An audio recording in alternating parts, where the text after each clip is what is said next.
Bienvenue à notre nouveau tableau.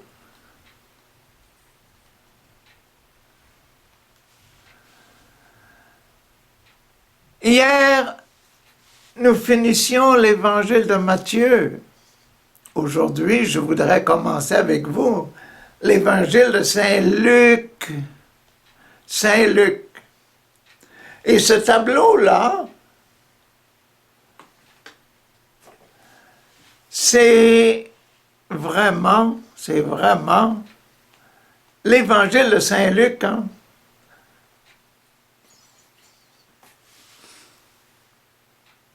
Ça prend des années pour découvrir ça,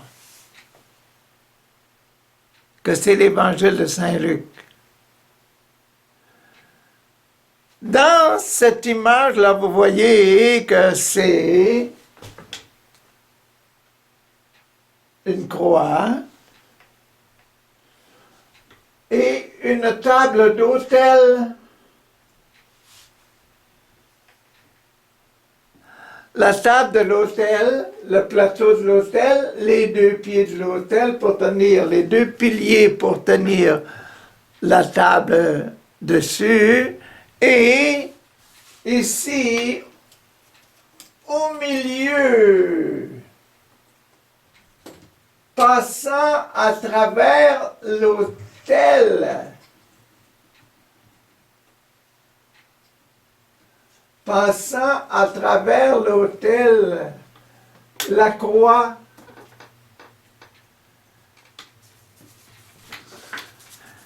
Et cette croix-là n'est autre que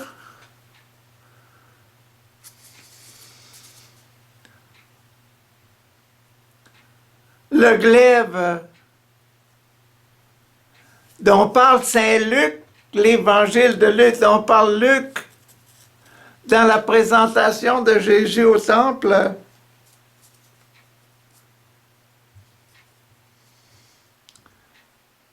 Et toi, maman, un glaive transpercera ton cœur. Un glaive, la poignée, le cran d'arrêt et la lame aiguisée des deux côtés. Et la lame aiguisée des deux côtés. C'est le tableau initial de l'évangile de Luc. Un autel, un prêtre à l'autel qui présente le sacrifice de la messe. Et vous avez ici le sacrifice d'Isaac, Abraham, qui a été demandé par le Seigneur d'immoler son fils Isaac. Et c'est l'image de l'évangile de Saint Luc. Abraham, le grand sacrifice d'Abraham, imagine, Abraham, le père de la nation d'Israël, le père de la nation d'Israël. Abraham, Isaac donne naissance ici à Jacob.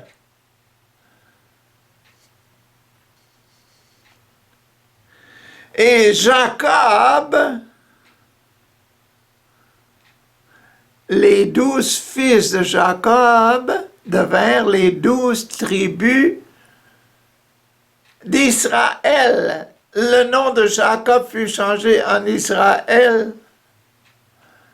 Les 12 tribus de Jacob, les 12 tribus d'Israël, le peuple de Dieu, le peuple d'Abraham, le peuple qu'Abraham a sauvé comme le peuple que Noé a sauvé avec sa famille en rentrant dans l'arche. Un recommencement de la vie, de l'amour,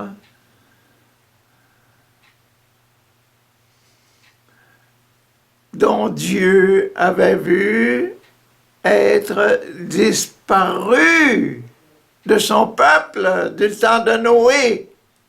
Les gens vivaient seulement selon leurs instincts. Seulement il a trouvé la famille de Noé, il a dit, je vais te sauver, entre dans l'arche, et tout le reste disparu. Pour recréer un monde nouveau, donc le peuple de Dieu qui renaît.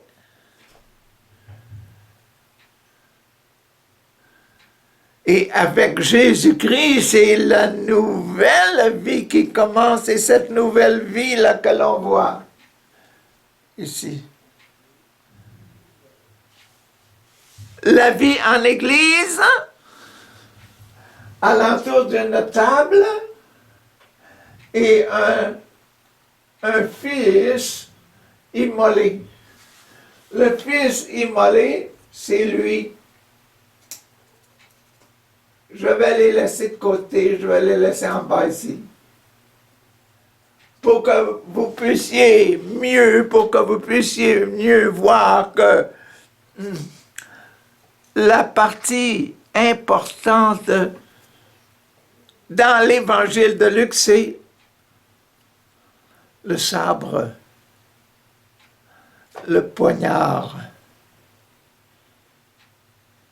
l'instrument de l'immolation.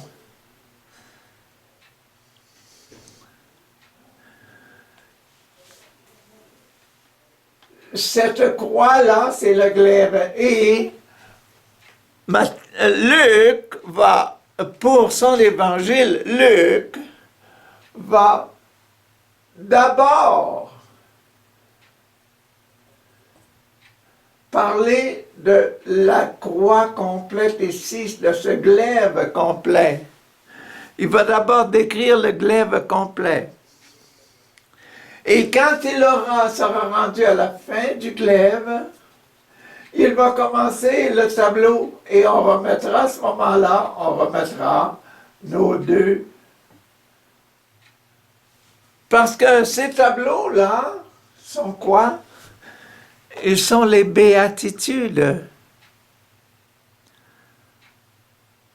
On vient juste de finir l'évangile de Matthieu et on sait que l'évangile de Matthieu, le bienheureux, bienheureux, bienheureux en dessous des bras de Jésus.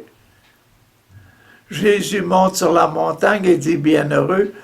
Toutes les personnes qui ont cru en Jésus sont purifiées par le sang de Jésus.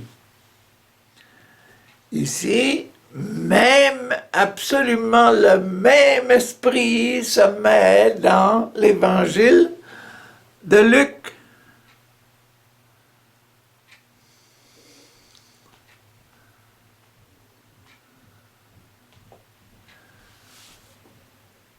Comparé à toute la table de l'autel, le glaive n'est pas quelque chose de très gros, c'est quelque chose qui entre dans la main. C'est quelque chose qui entre dans la main.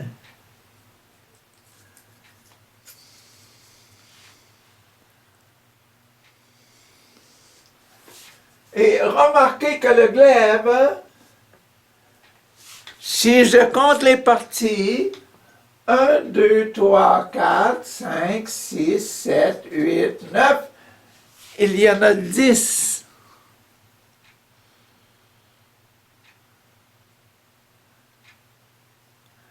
Exactement dans l'ordre des 10 commandements de Dieu.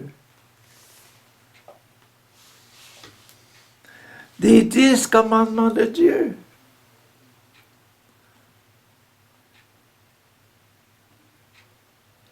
Donc, quelles seront les lois de Luc? Comme dans les 3 autres évangiles que j'ai traités à présent, jusqu'à présent, Luc suit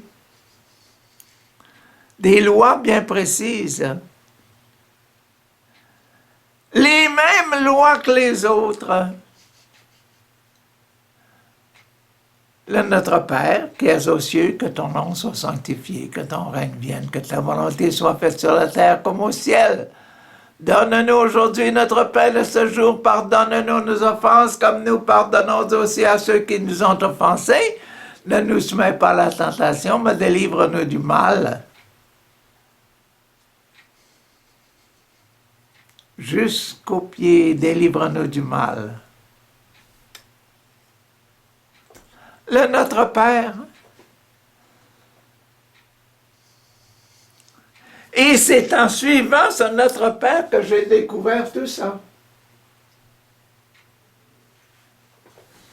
C'est en suivant le Notre Père que j'ai découvert toute la structure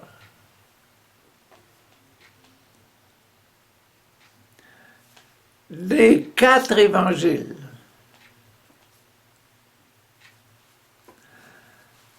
La structure détaillée des 4 évangiles.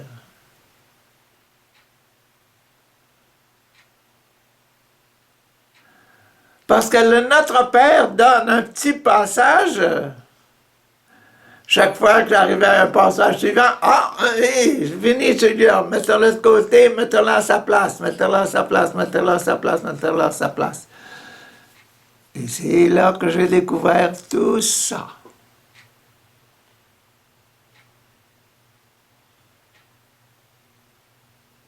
C'est vraiment beau.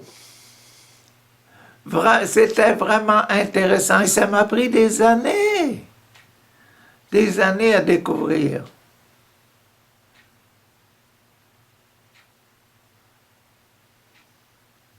Merci Seigneur pour toutes les belles découvertes et qui ne sont pas terminées parce que j'en découvre presque tous les jours encore. Merci Seigneur, merci, tu es très bon. Bon, le premier, donc c'est notre Père. Le deuxième, c'est quoi? Et on a dit qu'il y en avait 1, 2, 3, 4, 5, 6, 7, 8, 9, 10. Je vais raconter ici. 1, 2, 3, 4, 5.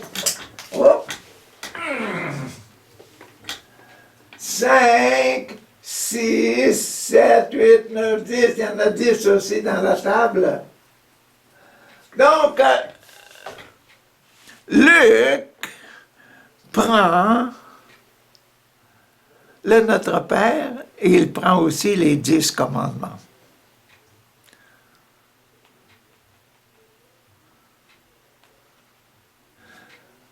Matthieu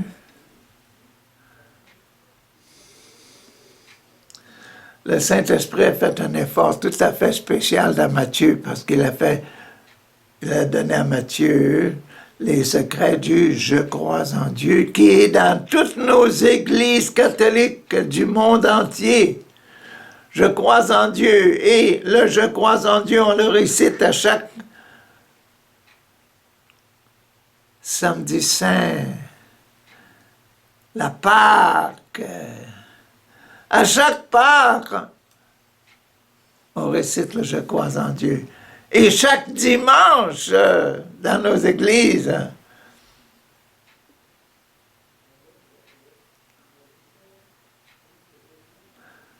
Credo in unum Deum, je crois en Dieu seul, un seul Dieu créateur, etc.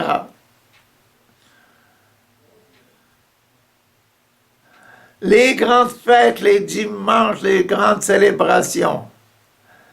C'est Matthieu, ça. Mais dans Luc, la partie importante, c'est le glaive, le glaive, le glaive.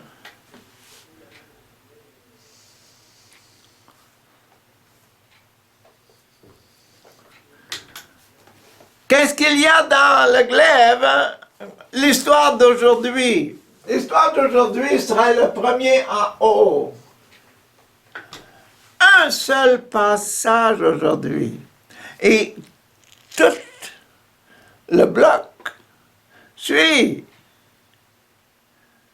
un seul passage pour remplir le bloc. Pourquoi? Parce que une épée, c'est pas gros. Une épée, c'est tout petit. Un poignard, c'est petit.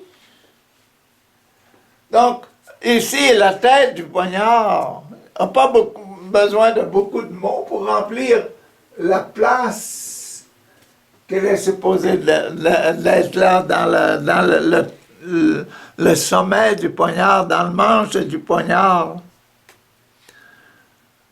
Ça ne prendrait pas beaucoup de mots, beaucoup de passages pour être dans la tête du poignard. Dans la tête du poignard. Hein? Dans le bois, là.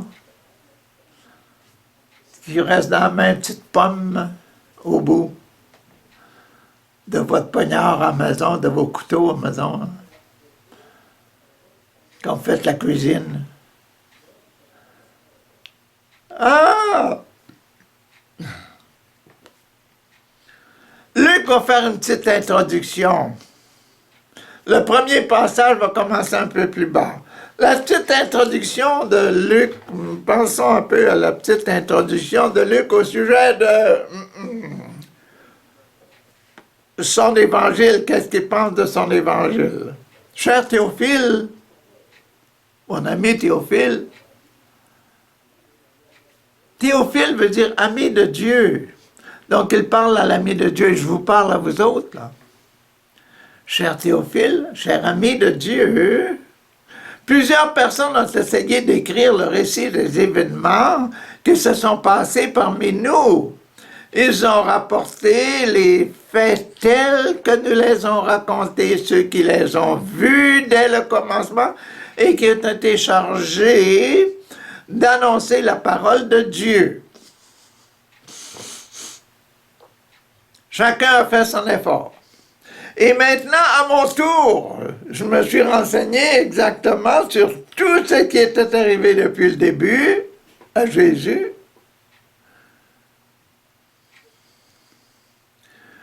Et il m'a semblé bon, mon cher Excellence, d'en écrire pour vous le récit suivi.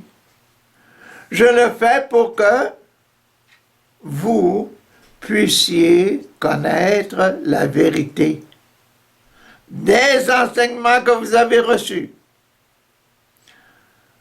pour vous faire juger que nous disons exactement tous la même chose. Hein? Ça ne donne pas vraiment une histoire de ce que va comprendre tout son évangile. Non, non, il fait simplement se présenter.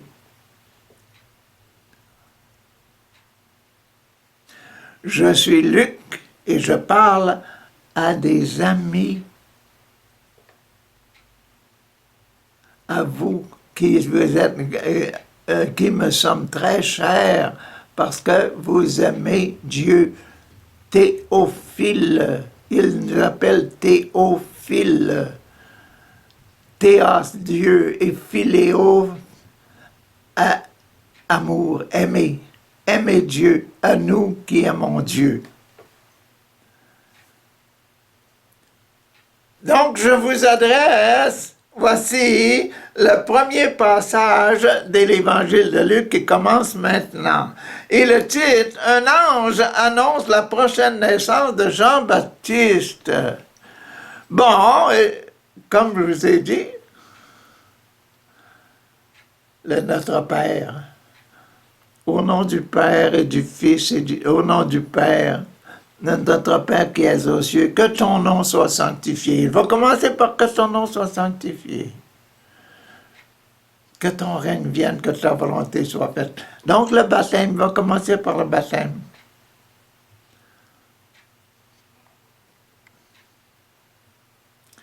Le baptême, donc, le titre, c'est la prochaine naissance de Jean-Baptiste. C'est le baptême, la naissance du Baptiste. Au temps où Hérode était roi de Judée, il y avait un prêtre nommé Zacharie qui appartenait au groupe de prêtres d'Abia. Sa femme s'appelait Élisabeth. Zacharie et Élisabeth. Et était une descendante d'Aaron, le grand prêtre. Élisabeth était une descendante d'Aaron.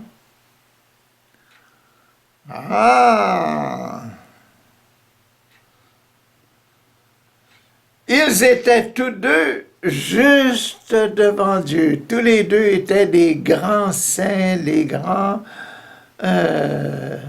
amoureux de Dieu, comme Abraham. Des gens du genre d'Abraham, amoureux de Dieu. Des gens du genre de Noé, aimant Dieu, obéissant à Dieu. Et obéissant parfaitement à toutes les lois et à tous les commandements du Seigneur. Mais ils n'avaient pas d'enfants. Ils n'avaient pas d'enfants car Élisabeth ne pouvait pas en avoir. Ils étaient déjà âgés, tous les deux.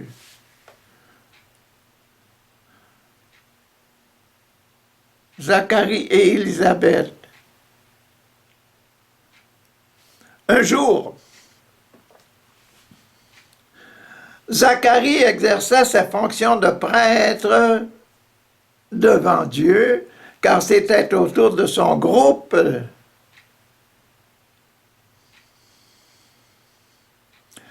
de le faire. Selon la coutume des prêtres, selon la coutume des prêtres, il fut désigné par le sort, il fut choisi par le sort, pour entrer dans le sanctuaire du Seigneur et y brûler l'encens devant l'arche.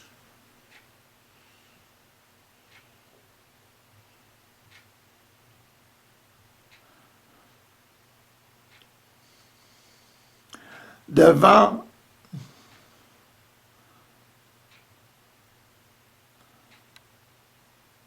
la présence de Dieu, les 10 tablettes.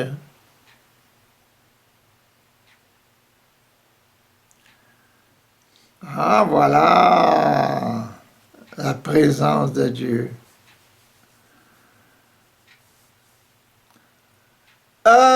Sanctuaire pour brûler l'encens. Toute la foule des fidèles priait dehors à l'heure où l'on brûlait l'encens.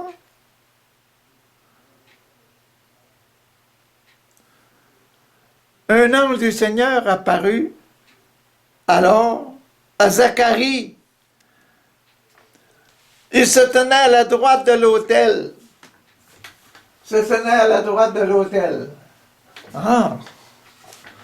Se tenait à l'autel. L'ange se tenait à la droite de l'autel. Zacharie était là pour offrir l'encens, faire brûler l'encens, la prière, assister à la prière des gens.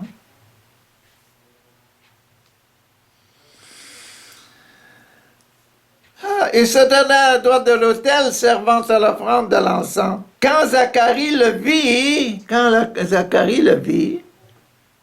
il fut troublé. C'est quoi? Qu'est-ce que ça vient faire ici? Il y a quelqu'un qui est rentré dans cette place-ci. Il y a seulement moi qui est supposé d'être ici, là. Il fut troublé. Et la crainte le saisit. Mais l'ange lui dit, « N'aie pas peur, Zacharie. Car Dieu a entendu ta prière. » L'ange qui était là à la droite, là, il a dit, « N'aie pas peur, Zacharie. Dieu a entendu ta prière. » Cette chose-là, cette personne-là qui vient, là, est pas si épeurante que ça, hein? N'aie pas peur. Je suis un envoyé. A entendu ta prière. Élisabeth, ta femme, oh, déjà?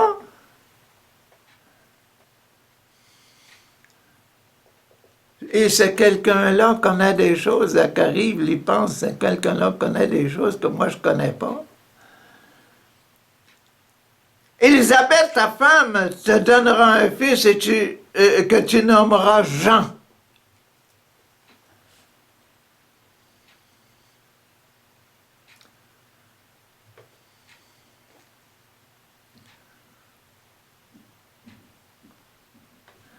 Ah, tu en seras profondément heureux.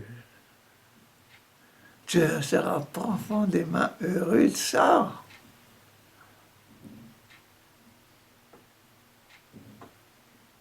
Et beaucoup de gens se réjouiront au sujet de sa naissance, de la naissance de cet enfant, de ce petit Jean-là.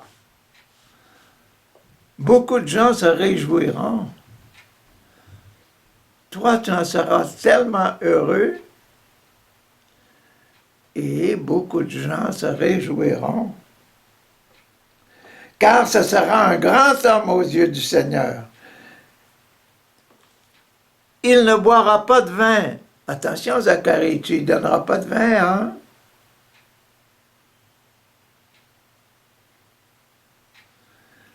Ni aucune autre boisson fermentée. Il sera rempli du Saint-Esprit dès le moment de sa naissance. Aïe, aïe, aïe. Le petit Jean sera rempli du Saint-Esprit dès le moment de sa naissance. Et Zacharie en reçoit déjà l'annonce par l'ange. La visite de Marie à Élisabeth. Cet ange-là, il en connaît des affaires, hein?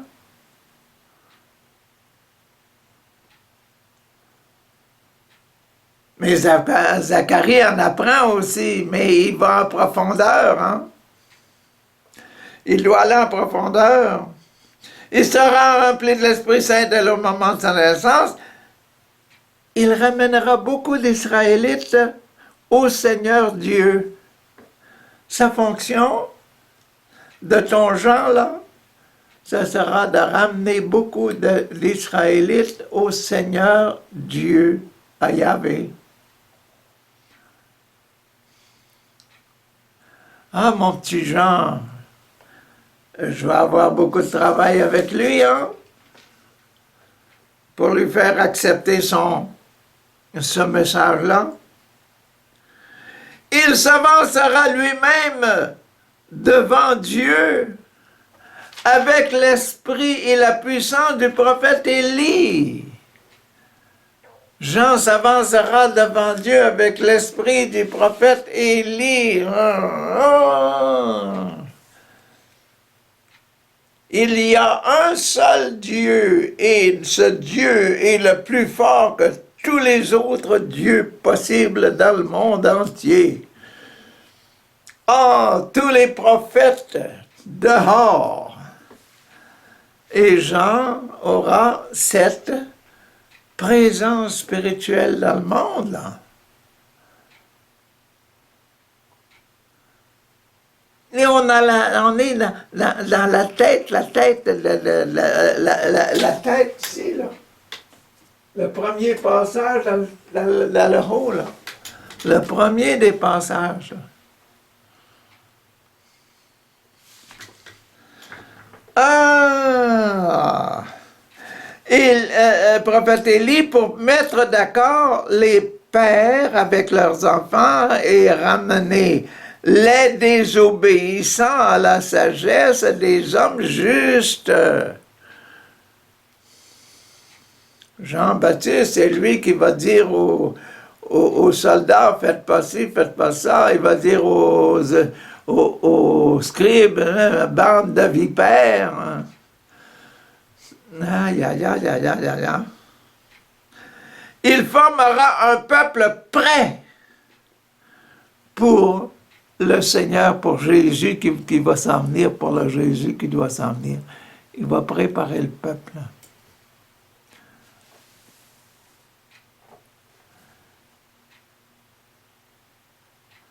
C'est dans ce premier petit passage, là. C'est pas fini. Mais Zacharie, qui écoutait puis qui attendait, Zacharie dit à l'ange, comment saurais-je que cela est vrai? Ce que tu me dis, comment est-ce que je vais savoir si ça c'est vrai?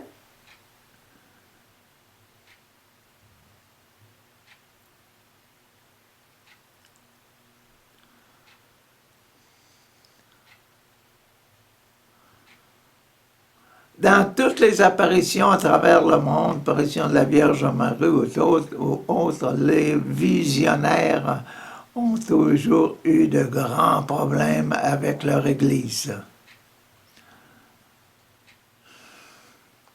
Faire accepter que ce qu'ils ont vu, ce qu'ils ont entendu, ce qu'ils voient, ce que les prophètes, les agents de Dieu qui leur parlent, ce qu'elle révèle, etc.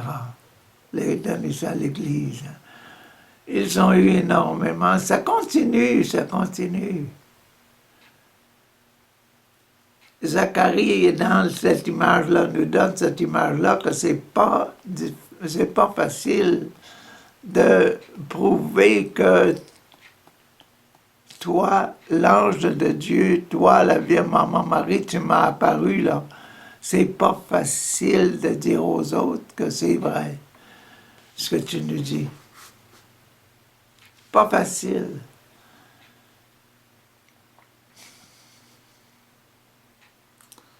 Et c'est ce qui arrive là. Zacharie dit à l'ange, comment saurais-je que cela est vrai, car je suis vieux, ma femme aussi est âgée. On n'est plus à l'âge d'avoir des enfants. Et l'ange lui a répondu, je suis Gabriel, je me tiens devant Dieu pour le servir.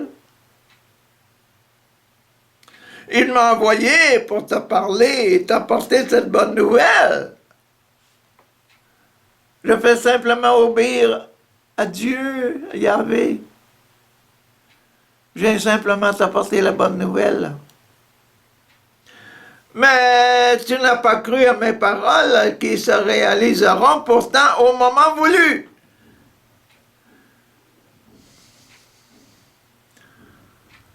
Mes paroles vont se réaliser au moment voulu.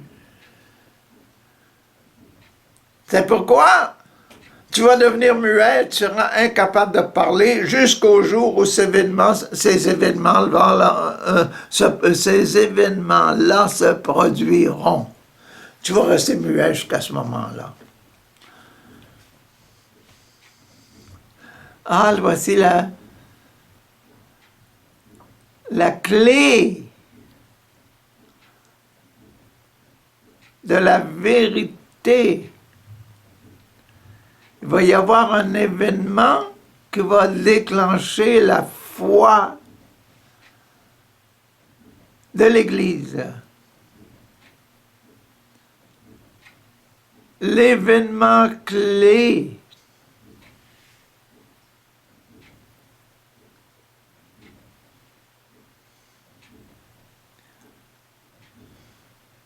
Tu vas rester muet jusqu'à ce que cet événement-là arrive. Et quand la bouche, ça veut dire que l'événement est déjà arrivé, que l'enfant est là.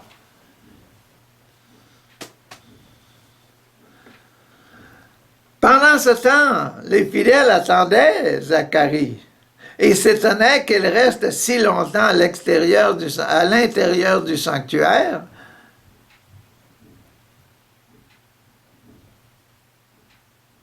Pendant que ça se passait, cette affaire-là, là, les gens étaient là, priaient dans le temple. Ils étaient devant le grand rideau du temple, etc. Ils attendaient que le prophète Zacharie vienne, passe le rideau, commence à leur parler. Et continue la prière du peuple. Mais quand il sortit, il n'a pu leur parler. Et les gens comprirent qu'il avait reçu une vision dans le sanctuaire. Zacharie faisait des signes, mais il restait muet.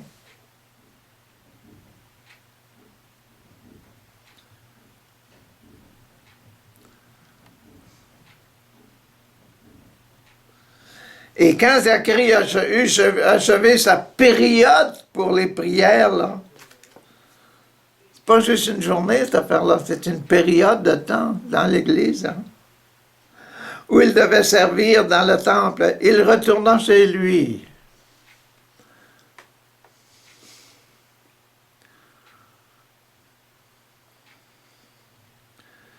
Quelque temps après, Élisabeth, sa femme, devint enceinte. Et elle s'était cachée pendant 5 mois.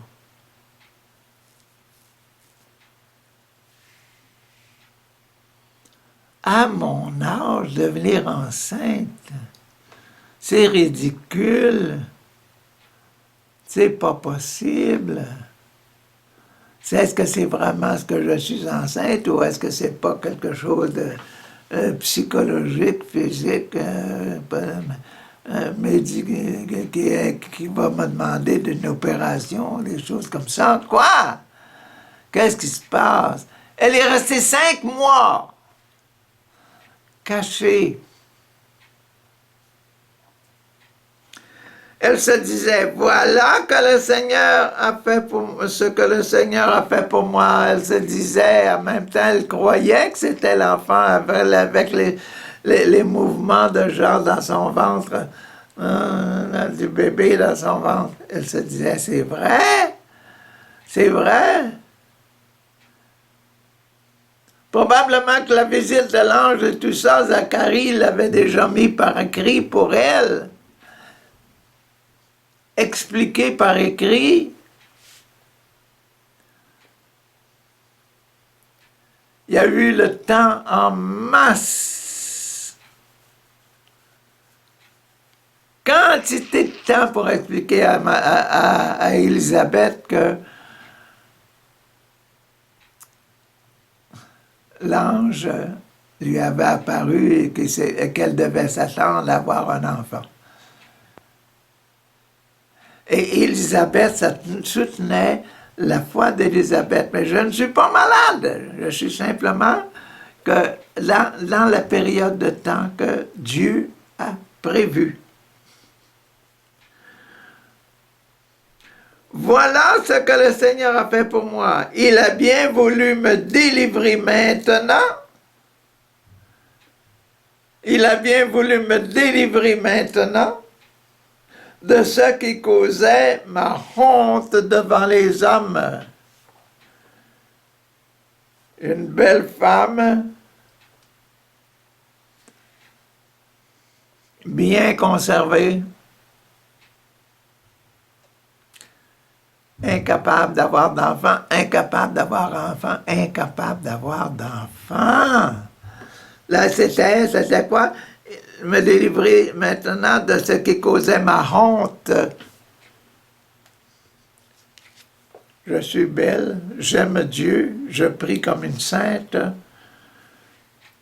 mais Dieu n'exauce pas ma prière d'avoir des enfants.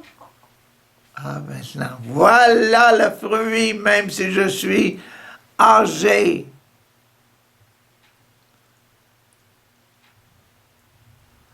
Quelle grande consolation!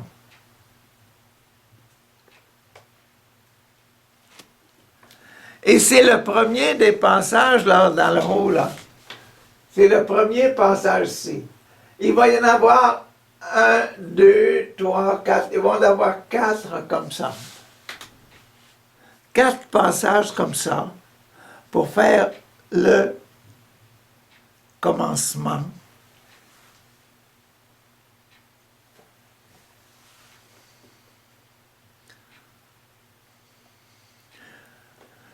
Tu as un seul Dieu. Le commandement de Dieu numéro 1. Tu n'auras qu'un seul Dieu.